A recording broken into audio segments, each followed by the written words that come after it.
O burası cami olacak. Burası tuvalet ve şeyler olacak. Tuvalet. Abdest alma yerleri. Giriş burada olacak değil mi? Giriş bu tarafta. Giriş burada. Yani şu köşede. Caminin metrekare. Şöyle olacak.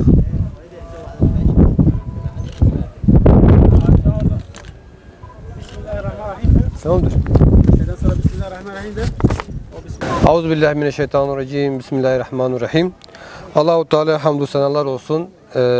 İnşallah biz Afrika'nın Somali ülkesindeyiz.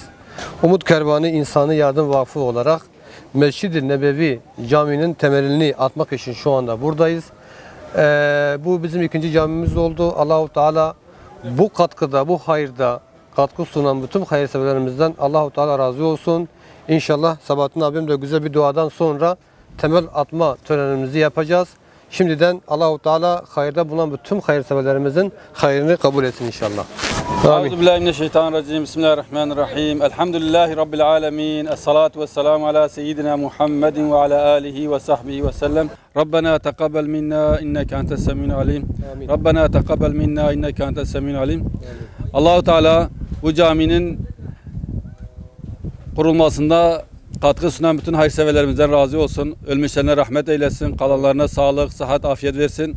Onlar için ahirette güzel bir yazlık eylesin.